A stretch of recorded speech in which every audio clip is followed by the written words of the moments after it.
In this video, iikutin ko ang Maynila habang binibisita ang ilan sa mga pinaka-iconic at makasaysayang mga lugar dito. Sasagarin natin ang urban ride loop na ito na magdadala sa atin mula Makati, Pasay, Manila, pabalik hanggang Taguig, kung saan isasara natin ang loop.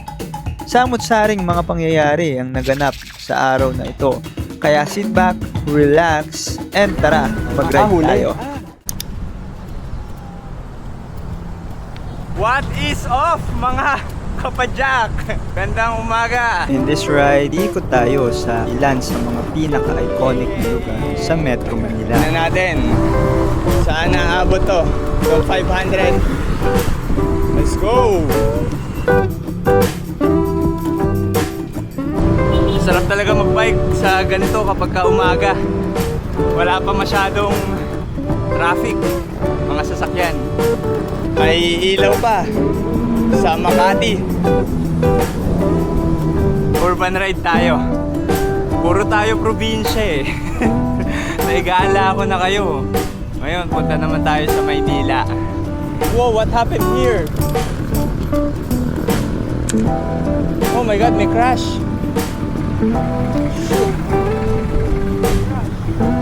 Parang may recent na aksidente. I hope kung nasan man sila ngayon, I hope they're safe. 5:30 AM pa lang in Makati. Abutin ka! Napansin ko na swerte ako sa araw na to. Tuloy-tuloy na green light pa naman every crossing na para akong naka-cheat sa GTA San Andreas. Kamote! Pabor sa akin tong araw na to ah. Lahat ng stoplight verde. Tuloy-tuloy lang kayo dito hanggang sa LRT Hilpuyat. Tapos kanan na kayo dito. Tara. Whoopie. Kopya. Ang hirap magstay. Hirap magstay dito sa bike lane. Puro ganyan. Nakakatagtag sa puwet. Welcome to the city of Manila. Verde pa rin talaga hanggang ngayon. Ayos. Ayan na. Nausog na. Minention ko kasi. Nakita ko na yung Philippine flag. Tayo sa Rizal Park. Yung National Museum of Natural History. Kilometer 0. Sakto. Dami na nagja-jogging. Ito ang Kilometer Zero ng Pinas. Alam nyo ba na ito ang official starting point ng lahat ng major roads sa bansa? Dito sinusukat ang distansya ng mga highway papunta sa iba't ibang probinsya ng Pilipinas. Sunrise pa lang, bukang liwayway. Kahel na langit. Kilometer 0. So ito yung starting point talaga. No? So yung mga makikita nyo mga bato-bato sa daan, mga ganyan, ilagay ko na sa screen. So with respect yun dito sa starting point sa Kilometer 0. Yun, muntikan pa nga makalimutan ang Quirino Grandstand. Tapos ito yung tawag nila na Burnham Green. Bakit Burnham Green? Di ko rin alam, brother. Quirino Grandstand. Okay, dito naman tayo kay Rizal. Rizal Park. Ito ang Rizal Park na mas kilala rin bilang Luneta Park dahil dito matatagpuan ang Rizal Monument. Naglalaman ng mga labi ng ating pambansang bayani na si Dr. Jose Rizal. Okay, pugay muna tayo sa ating pambansang bayani na si Rizal. Oh, lupit no. Liit na e-bike oh, panis. Tunay na nakakabighani yung mga fountains dito sa Luneta Park. Lalo na kapag gabi, may kasamang lights and water shows. Bibigay ng magandang ambience sa buong park. Perfect spot ito para mag-relax, mag-picture, at magpahinga. May kato. Sponsor. May sponsor yan. Ano yun, may nagpapakain po talaga sa kanila? May mga pangalan po ba sila? Wala. Si Orange. You know? Biker din si Idol. Boss, morning. Daming pusa. Hello. May nakita ako na Japanese garden. Ito na ba yon? Pwede mo pumasok rito? Nakita ko kasi na may torii na gate. So hanapin. Asan siya?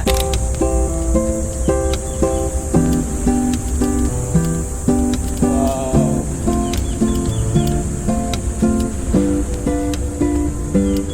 Ayun! Ayun siya sa kanan.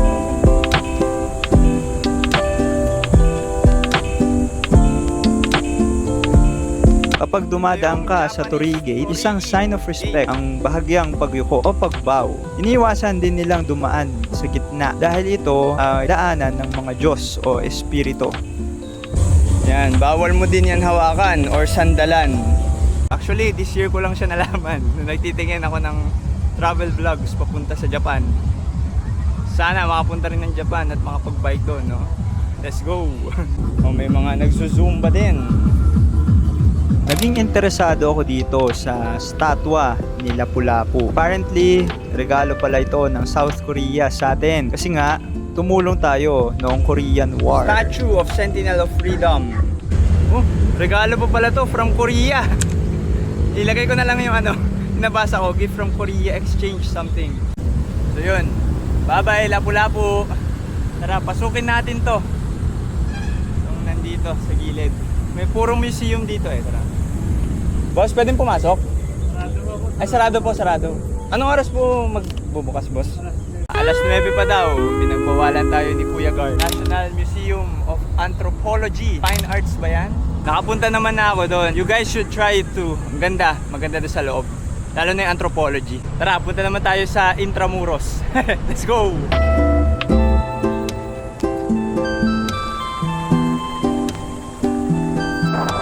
Ito pala yung Fine Arts. Natural history pala yung isa doon sa kabila, pati anthropology.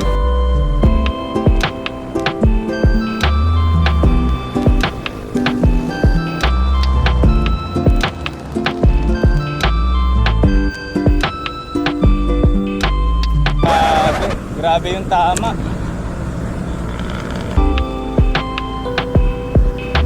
Makapunta kang Intramuros, I think. Kakanan ka na rito. Tara. Yun! Nice!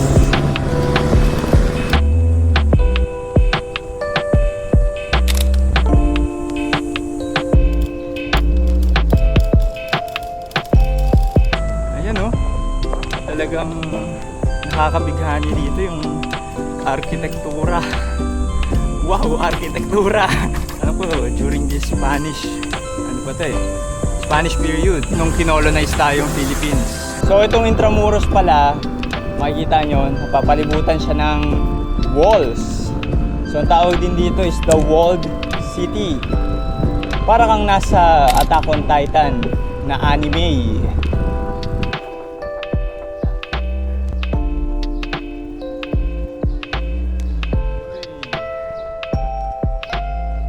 Ayos yung Starbucks na to ah. Starbucks. Ito na, yung Minecraft cobblestone experience. Tagtagpit mo rito.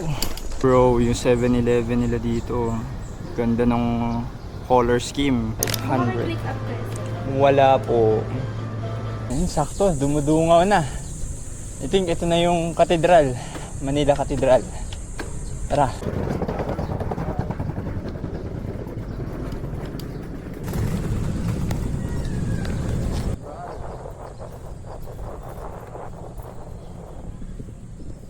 Ang lulupit din nila dito, no? Yung mga pulis nakabike. Ayos. Alam nyo, naaastigan ako at nakakabilib naman talaga ang Manila Cathedral. Nakaranas na to ng maraming lindol, sunog at pagkasira noong World War II. Oo, kailangan na lang. May ganito na silang entry. Sir. Pero sa bawat pagkakataon, muli itong nire-restore. Kaya isa ito sa pinaka-importanteng simbahan sa bansa. Ang ganda ng church na to.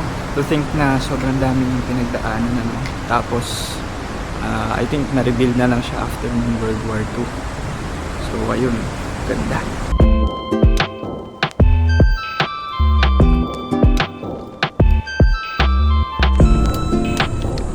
Tama ba? Yes! Dito sa Fort Santiago. Kasi dito ikinulong si Rizal before. Bago siya ma-execute doon sa Rizal Park. Ito ang Fort Santiago. Exit pala yon.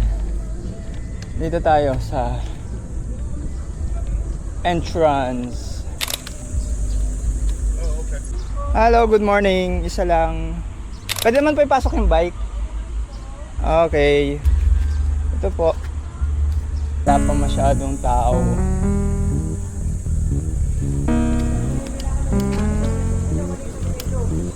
Wow. Oh. Ito talaga yung fort. Plaza de Armas.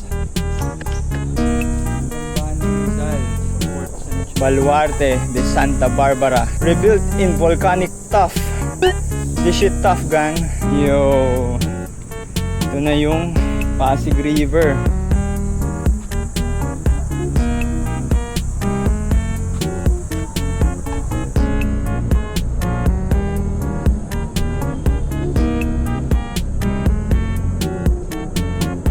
Actually, kita na pala dito.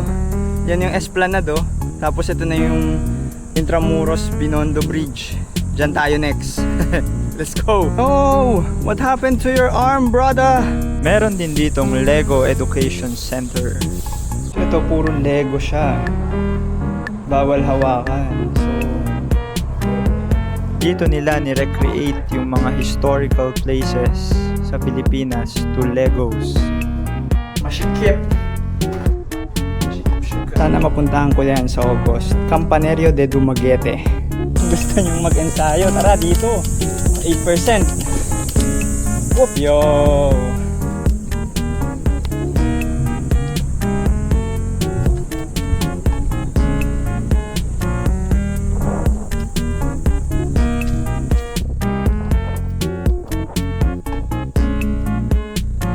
Thumbs up pala sa Fort Santiago kasi malinis yung facilities nila. And napansin ko na PWD friendly sila, gawa ng mga rampahan all over the place.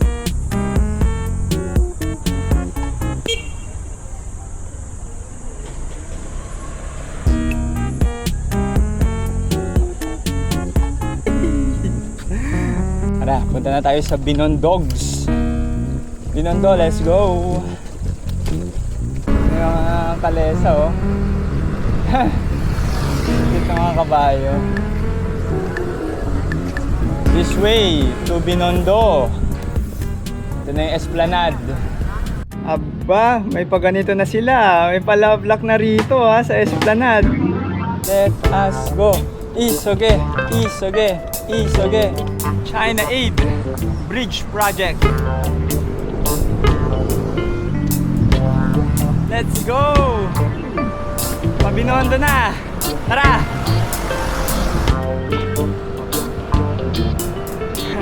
Ano nangyari dyan? Ba't may lubid? Kala ko talaga nung una, meron silang celebration dito. Magkakadikit kasi itong mga tricycle gamit ng Boss, ano lubid. meron? May lubid. But it turns out, Sama-sama kayo na. Huli. ang pagkakaintindi ko, pumapasada sila dito sa Maynila kahit walang boda. Wala rin kawala kasi may CCTV sa likod. Grabe, ano pala to eh? Oplan huli.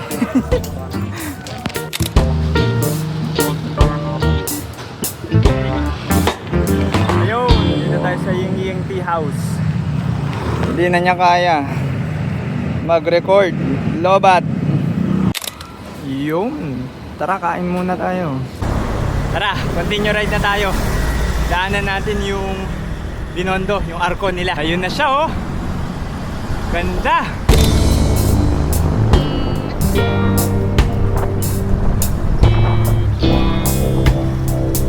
Let's go.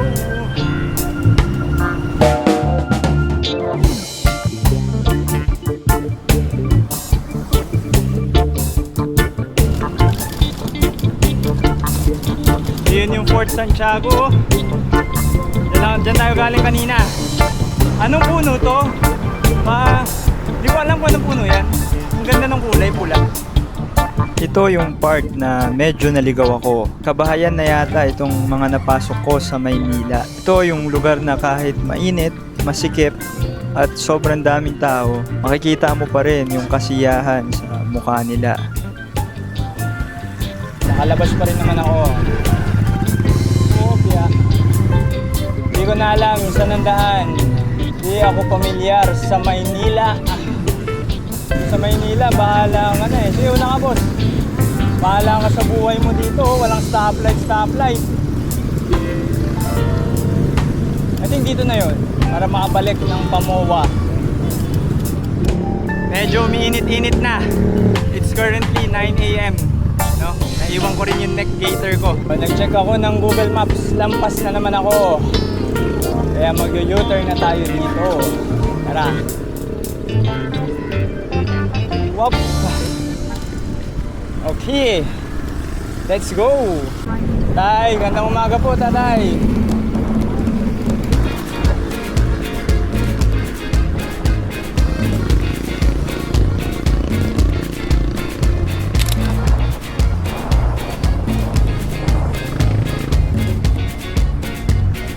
Ang sarap, nasya-shadean naman itong truck.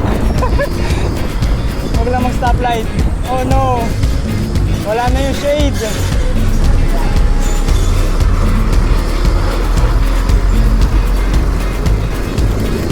Yo! A pedicab. Alam ko na to. Pa-coastal na to. Balik tayo. Kilometer 0. Pa-comment nga anong puno yan. Ang ganda eh oh.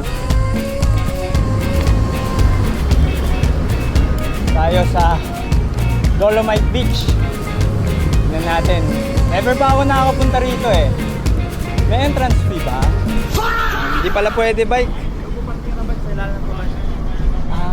Ayokong iwanan. Baka may mawala. Thank you sir, thank you. Ayun, sad news. Bawal pala yung bike sa Dolomite Beach. Sayang, ganda pa naman. Meron daw paradahan doon sa ilalim ng tulay. Pero ayokong i-risk, baka mawala yung bike. Pero good vibes lang, okay lang. No problem. Tara, continue na tayo sa next. Gusto kong pumunta doon sa MOA Pasay, tapos daan tayo na Iya. Tara. BICC.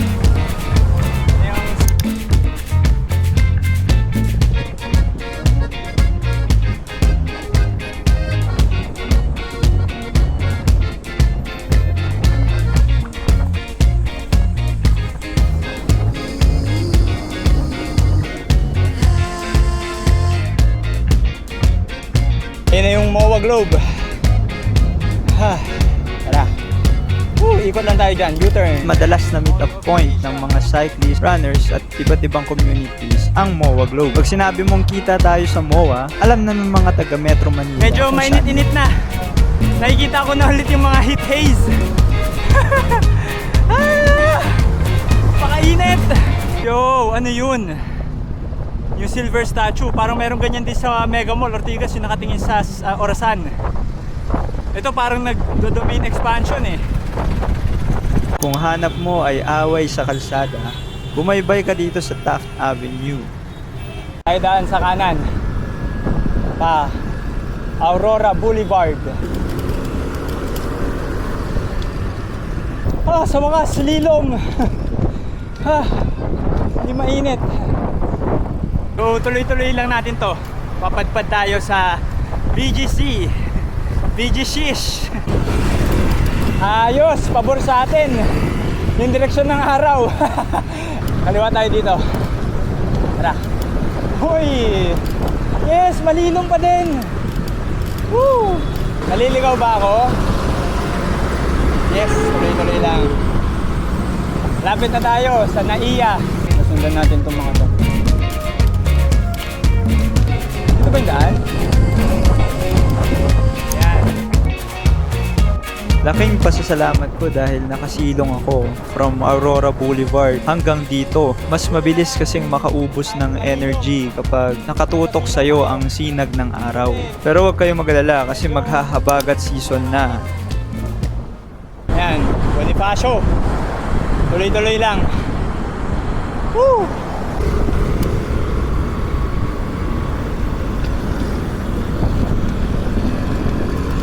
init. Uptown BGC. And then, we can close the loop. Lapit na to, pa Venice Grand Canal. Ano to? Ano tong hilera na to? Parada? May paradahan? Oh my God. Grabe. Grabe pila para lang sa gas. Oh. Grabe. Uptown Bonifacio dito. I think sa kanan yung Grand Canal. Na. Dito tayo.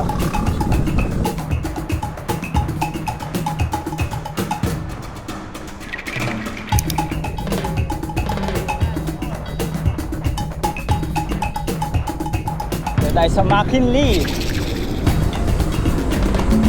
Bago lang ba yan? Ngayon ko lang nakita to. McKinley Hill Station.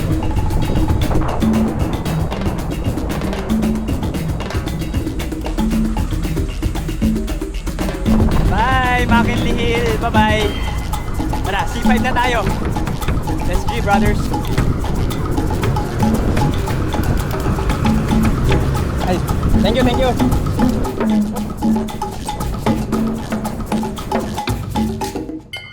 Ito na yun.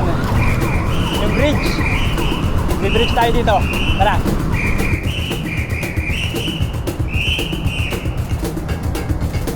Ito na lang. Natitira sa 500 ang tubig.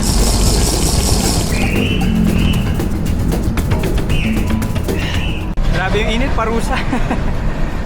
Binasa ko na rin yung braso ko. Tapos lilong muna ako dito. Silong muna ako dito sa may tindahan. I think okay na yung pahinga. Sarado na natin tong loop. May ahonin pa ako, yun no? Yes sir! 6%, 9%, 11.8, 12.4, 12.5. May segment ng kasarapan. Yes! Let's go! Let's go, let's go! Opia. Okay magbike dito sa BGC. Maraming shade, maraming puno. Masarap. Masarap yung amoy ng hangin. Lasa, masarap lasa. Landers. So thank you nga pala guys sa 670 na subscribers. Do let me know kung gusto nyo pa ng mga ganitong urban rides, no? I'll research, no, para makapag-upload ng mga ganitong rides. So I hope you like this video. Comment, like, subscribe kayo guys para mas dumami pa tayo. Yun lang guys. Thank you so much sa support. And ito sa journey natin, masaya naman ako so far. More rides to come pa tayo. Tara, ingat guys, see you.